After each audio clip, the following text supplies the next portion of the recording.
Dr. Jan Pasler, musicologist, pianist, filmmaker, and professor of music at UCSD.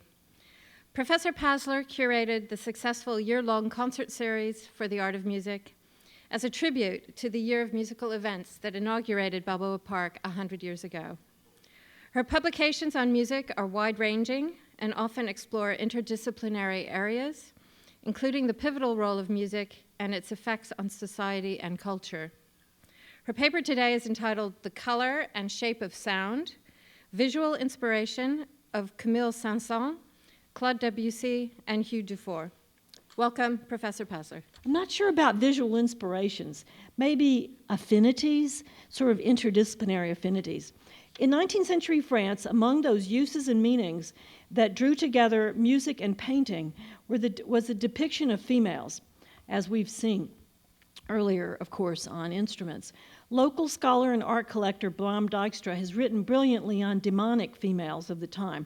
But one also finds many images of young women who embodied simplicity, humility, values embodying bourgeois morality, such as Bouguereau's The Knitting Girl from 1869.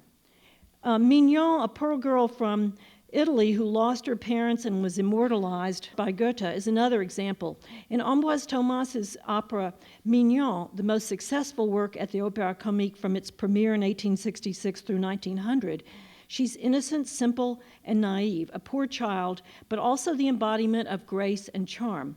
Mignon implicitly calls on men and God to protect her. When the gypsies trot her out to dance at a tavern, two men come to her defense. When Wilhelm asks her about her name, her age, and her parents, Mignon responds in a series of bare, repeated C-sharps in the middle register of the piano, of her voice, alone and accompanied by a violin that suggests her lack of voice. And I apologize for not having musical examples. I just couldn't get to UCSD with my foot. But you can kind of see the repeated notes there with almost no accompaniment. Il m'appelle Mignon, je n'ai pas d'autre nom, les bois ont reverdi, things like that. In the song she sings about her homeland, Connais-tu le pays, Mignon's undulating melodic lines, again in the middle register and without any ornamentation, suggest her modest, pious, and docile nature, as well as touching sadness. Thomas's achievement lay not only in such easily remembered tunes, but also in the manner in which his music translates character, its expressivity communicating truth.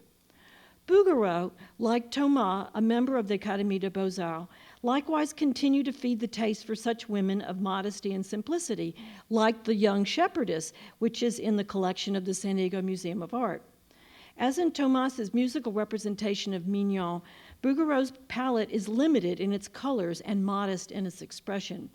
With brown and green clothing, these young women blend into the background.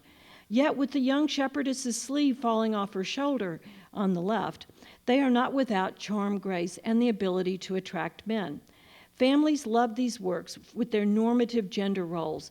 Between 1866 and its 1000th performance in 1894, Thomas's Mignon never left the repertoire of the Opéra Comique.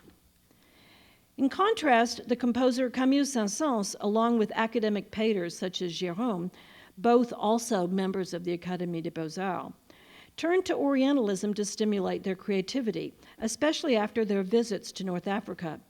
Three such painters, Henri Regnault, Georges Rochegros, and Georges Clarin, knew Saint-Saëns and worked with him, Clarin traveling with him to North Africa in 1895. Portraying highly sexualized characters, their Oriental work sought to seduce the listener and the viewer with not only tantalizing poses and often nude or semi-nude bodies, but also, and importantly, bright, intense colors. Their imaginary orgies are orgies of the senses. Salome was particularly popular among painters for her seductive capacities. At the same time, there are racial stereotypes at play in these images, as in Rochegros' use of white to portray the central characters as if whiteness is part of the allure. The effect of the sultry, indolent poses of these white women depend on the rich colors of their surroundings. Men, too, also receive such treatment, also surrounded with silks and rich color, although the racial stereotypes of Arabs and blacks are here large and strong men who can be threatening. Georges Clairin depicted his friend Saint-Saëns as a caliph draped in red, sitting in a lotus flower and playing the lute. Orientalist painters often drew their inspiration from opera, in fact, sometimes illustrating their musical scores, and not all of them Orientalist. Clairin also painted some of the ceiling images at the Palais Garnier, the opera in Paris. Among composers, though, it was not Salome, but Judith who captured their imaginations. In the most important of these, Samson and Delilah, Saint-Saëns used the story to reflect on the nature of musical seduction. If painters focused on the dancers' waistlines to suggest seduction, composers focused on love duets. Early sketches began with Act 2, when Delilah, a kind of Judith, seduces Samson with her voice to save her people. In a private premiere in 1869, the painter Henri Regnault sang the role of Samson, his voice considered an enchanting timbre.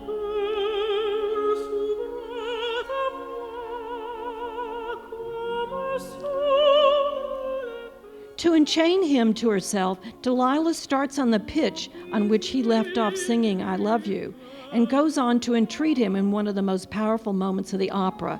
Respond to my tenderness, give me ecstasy, ivresse, symbolized musically by 3 interlocking chains of chromatically descending lines that end on the tritone G-flat C.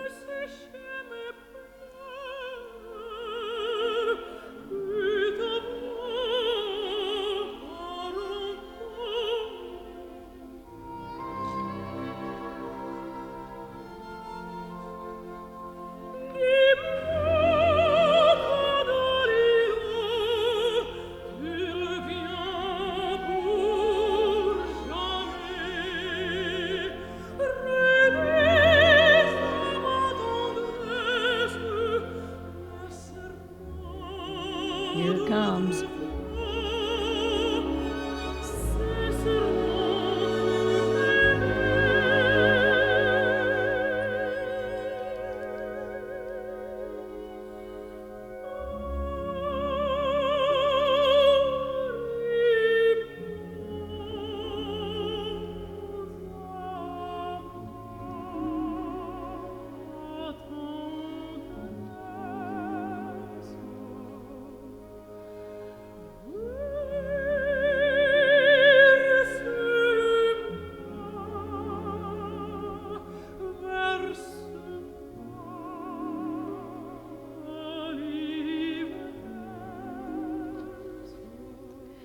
In exchange for her song and in hopes of learning the secret of his strength, she asked to possess not his body but his voice, the key to his power.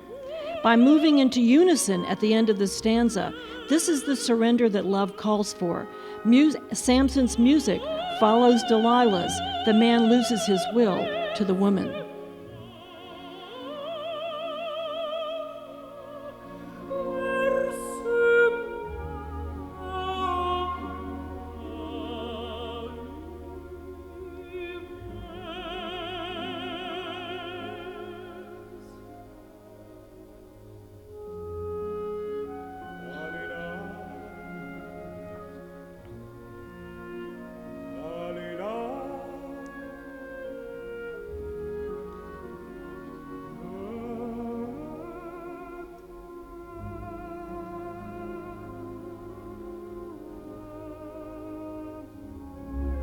Gorgeous. After the defeat of the French to the Prussians in 1871, such women functioned as useful allegories. In illustrating Saint-Saëns' score, Clairin depicted Delilah as a proud heroine. Through her, French audiences could consider what kind of relationship is possible with stronger others, how they might appropriate these tactics as a way to empower themselves. Perceptions and depictions of female characters such as Delilah as femme fatale did not come until later in the 1890s, when the Franco-Russian alliance made the French feel strong again, and yet also when French military forces were being defeated by the female Amazons in Dahomey, and when the new independent woman challenged society with priorities other than those of the home. While composing Samson and Delilah, Saint-Saëns visited Algeria. In a cafe in the Kasbah, he heard an Andalusian nuba performed by Arab musicians and borrowed a theme in his bacchanal, a musical orgy. In it, unusual musical color results from incorporating metallic rattles, castanets, and other instruments. The timbres and rhythms inspired by Arabic music showed him how engaging with the other's difference could push on the boundaries of Western sound, a musical benefit of colonial expansion. Orientalist exoticism thus foregrounded charm as crucial to French musical distinction and experimentation, with timbre in such contexts as progressive as Wagner's innovations. 7 years later, Saint-Saëns composed Suite Algérienne. Partly an Orientalist piece of nostalgia, the second movement recalls his trip to Blidat in the Algerian south. But in Rhapsody Mauresque, he musically suggests the nature of colonial coexistence by juxtaposing two distinct meters, the triple here with the arrows and the duple ones with stars, and two musical modes. In 1891, back in Algiers, Saint-Saëns composed Africa, a fantasy for piano and orchestra. As for his Pater friends, for whom Orientalist inventions sometimes took a back seat to contemplating ethnic differences, including musical instruments, Saint-Saëns began to take interest in the local music he heard there. The opening theme of Africa recalls a tune he heard in Biskra, in the Saharan desert, whose Chowi music sounds like this.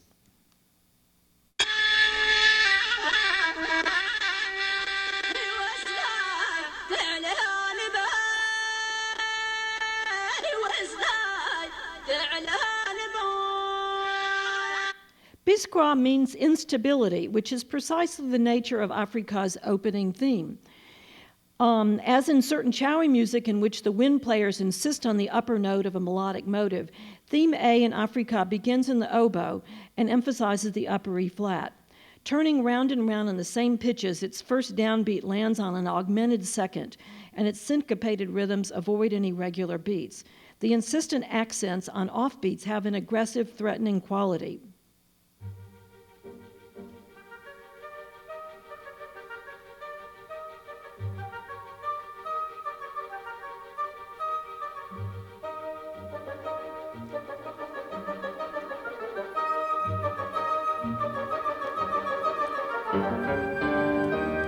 After a long cadenza, the composer uses it in a thoroughly Western manner to modulate to another key and create Western counterpoint between the piano and other instruments. The result is a kind of musical hybridity in which the instability of the theme serves as a pretext for Western development. Saint-Saëns also incorporated African rhythms. The work's third theme, a rhythm, creates a structure over which Saint-Saëns expresses himself freely.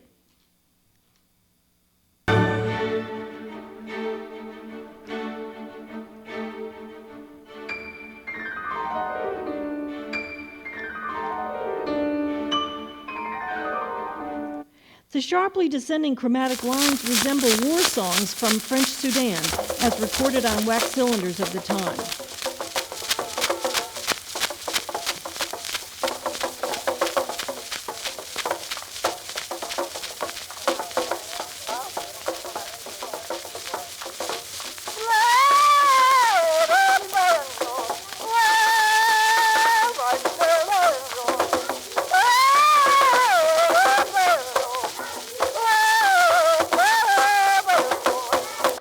Like an Arabic nuba, Africa is a succession of themes of different scales and moods.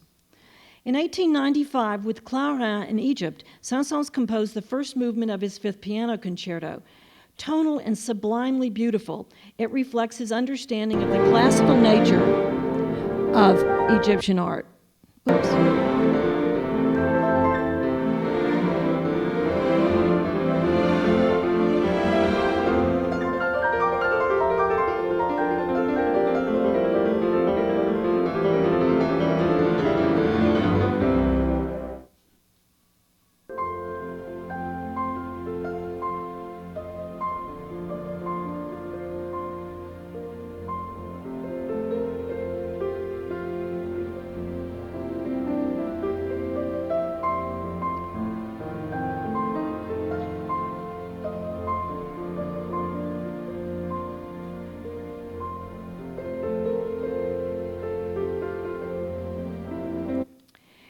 composer also cruised down the Nile, incorporating a tune he heard into the second movement of this concerto. This time he treats the theme as if it were Western, drawing out consequences and exquisite deductions, opening the theme into a new way of being, pure music.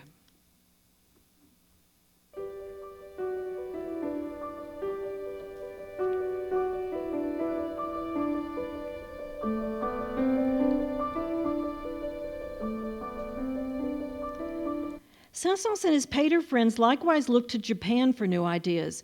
As his ship sailed from Egypt to Indochina, he wrote a pentatonic theme, luminous in its delicate orchestral color.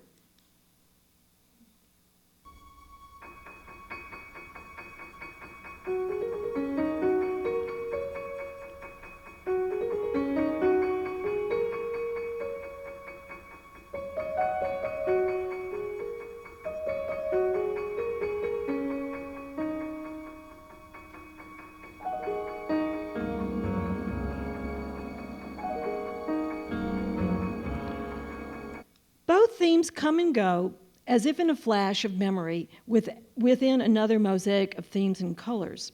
Impressionist painters and composers were also known for foregrounding the importance of color and using it to reconceive form. Artists from Turner and Whistler and Monet conceived painting in terms of color relationships, with line and form secondary to juxtapositions of color and light. Debussy redefined musical form as a result of a succession of colors and rhythms, as opposed to melodies and harmonies.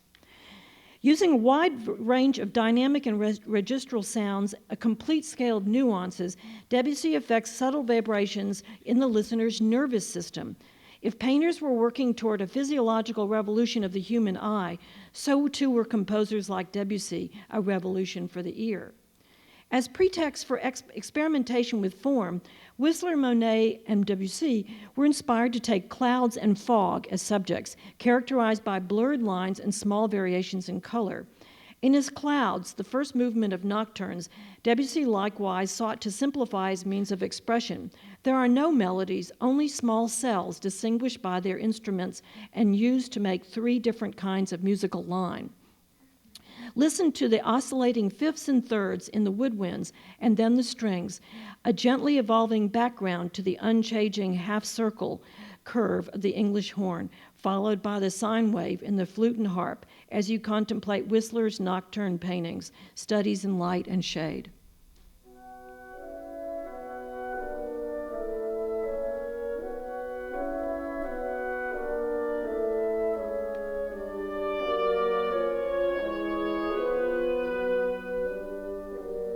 There's a little bit about figure ground here going on musically.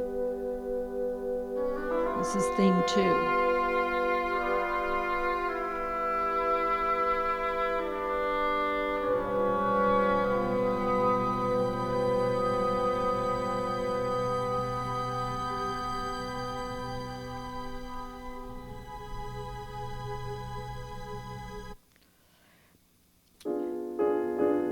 In this piano piece, he also differentiates three musical ideas according to their timbre, that is, by the register of the piano, at first in the middle, then high, and then low. From these, he composes a counterpoint of timbres.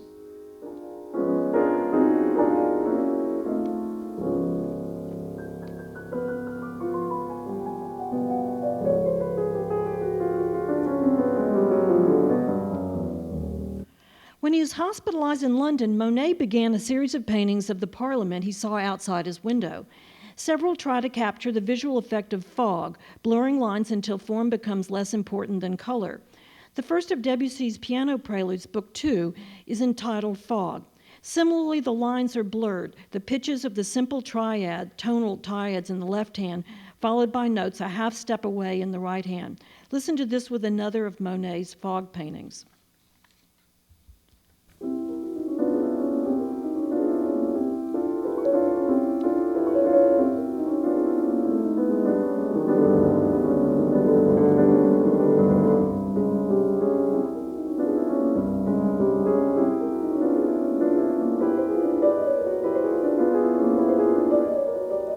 As artists were studying the physics of colored vibrations, composers turned their interest to musical resonance and the dissolution of form by vibrations, as we see here in his prelude Fireworks, perhaps inspired by Whistler's painting.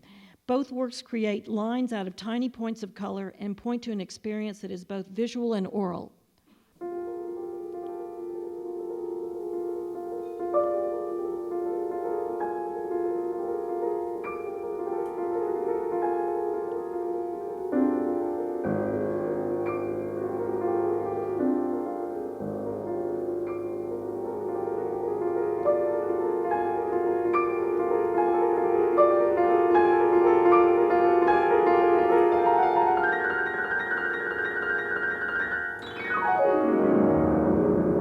Stuff's fun to play, I gotta admit.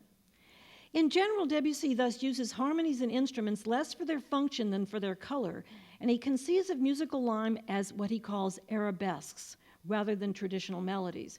In this regard, some have pointed to the influence of Japanese woodblocks on both Whistler and Debussy.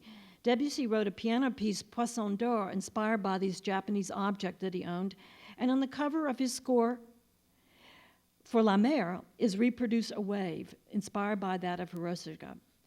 In Sirène, the third movement of Nocturnes, Debussy takes the notion of musical form made of timbres and rhythms even further, treating the human voice as an instrument and building color of rhythmic patterns. There are no less than 8 superimposed rhythmic ostinati that together make up the sound.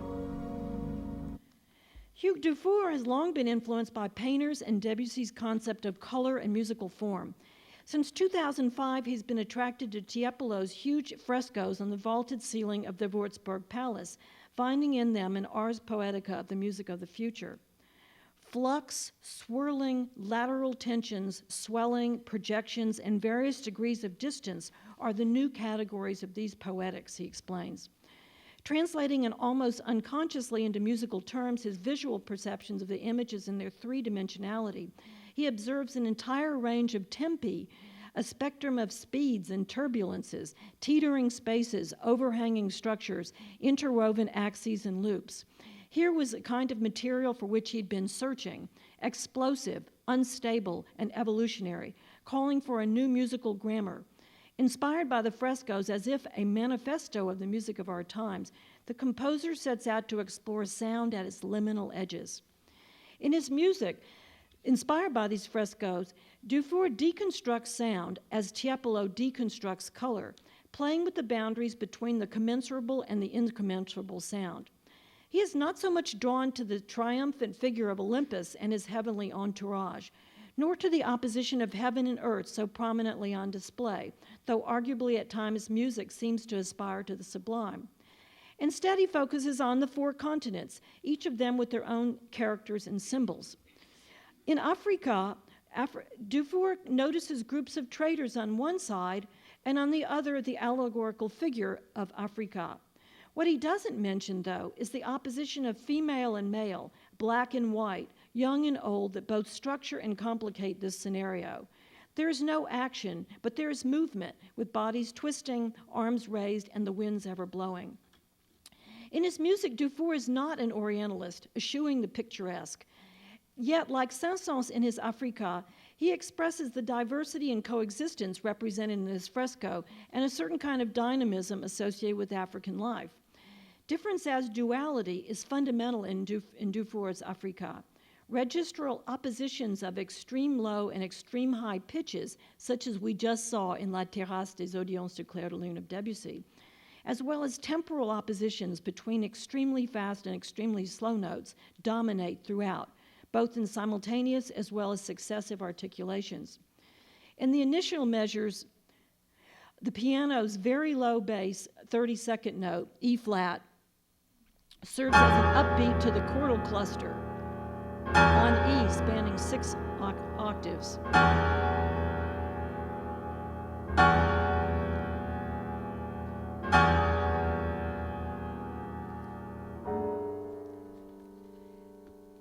With its registral and temporal oppositions, this musical idea, a short low bass appoggiatura on an upbeat to a much longer chord cluster on a downbeat, is the central one of the composition, the basis of the musical phrases that follow. Such oppositions echo the omnipresence in the fresco of both the earthly beings on the four sides, depicted as close to the viewer, and the heavenly ones increasingly distant as one looks to the center. The perception of difference in how they occupy the space creates the remarkable experience of depth and height. These registral and temporal juxtapositions thus open a sound space of potentiality, like the space created by the arched ceiling over the staircase, or in the tableau framed by the black slave on the one side and the white guide of the Nile on the other. For Dufour, the most important duality in the fresco comes from the juxtaposition of light and dark, the result of not only Tiepolo's design, but also the constantly shifting light in the hall. He writes, Africa, who is already in the clutches of the European thieves, is illuminated by a dull light. In the midst of these clouds, one no longer recognizes the sunny, shimmering paradises of rural culture. The sky seems oppressive. My music evokes the pale sun of Tiepolo's Africa with its thick and sulfurous clouds. The musical work is defined by the use of color. The variability of cloud colors in Tiepolo's fresco inspired the constant variability of Dufour's musical colors. Other than the highly resonant individual bass note appoggiaturas in the piano, most notes are never heard alone in a pure state, but rather colored by pitches or pitch classes a semitone or tone away, thus producing dissonances that rub against one another, like we saw in Debussy's Fog prelude. But clouds are never static. They move, and often at different rates. Like the ever-changing nature of light itself, Tiepolo's clouds assure an inherent vitality. What impressed Dufour in the frescoes was how space alternately swells up and narrows, expanding or breaking apart. Similar processes characterize the treatment of timbre in L'Afrique d'après Tiepolo. Dufour, too, understands color and its perception as dynamic. He views instability and irregularity as essential to musical timbre. As with the principal figure in each fresco that somehow appears different from one moment to the next, he explains, composing consists in suggesting dynamic impressions with movements without actually shifting them. The new dimensions are depth, transparency, and luminosity. Space is no longer the idea of immobility. It is form in all its power. Musical form is a mold made of masses and empty spaces, forces and qualities in flux. Part 3 features 3 timbrelite groups, a duo of piano and vibraphone, a trio of strings, and a trio of winds, treated as distinct groups as in Debussy's La Terrasse, but also capable of exchanging materials and roles.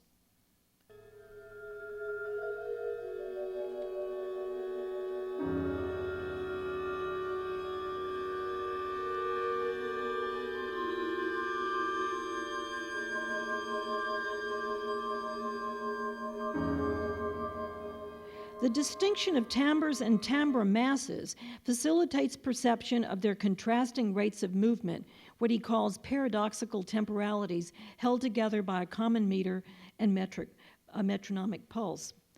With the 4 timbres in the next example, the composer builds form through a process he calls tilings.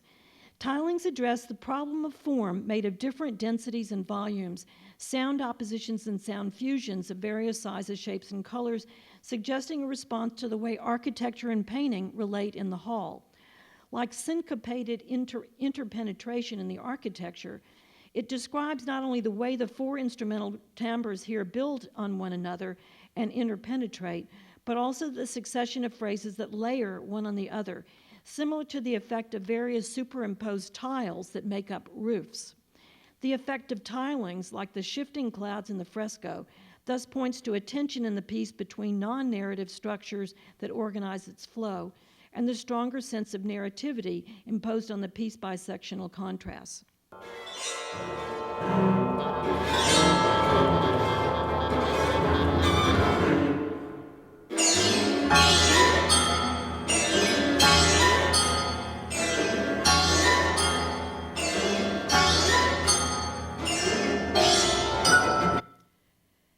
In the last section, the composer's focus shifts like the perspective of the viewer while climbing the stairs of the hall, from the magnificent procession of the clouds to the figures themselves.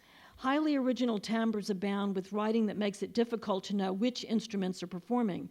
The incommensurability of the sound, such as we just heard, challenges rational expectations. As in the fresco, such writing plays with the limits of order and chaos. Shrieking glissandos in the strings, scraping up and down on the vibraphone, all of this colonizing the entire sound universe, suggests the conflict of life on earth driven by desire, frustration, anger, and other strong emotions. The work ends in quiet lyricism, similar to Afrique's gesture of openness here, her eyes raised and looking hopeful. In sum, color and music in these examples results not only from the choice of instrument, but also its register, density, resonance, and even rhythmic qualities. New sound colors can emerge from the juxtaposition and interpenetration of contrasting instrumental families, each with distinct technologies for their sound production, from variations from one movement to the next, and from harmonic, melodic, and rhythmic interactions within and between each timbral group. Whether simple or complex, monochromatic or richly varied, color in music, as in painting, inevitably affects not only human perception, but also meaning. Thank you.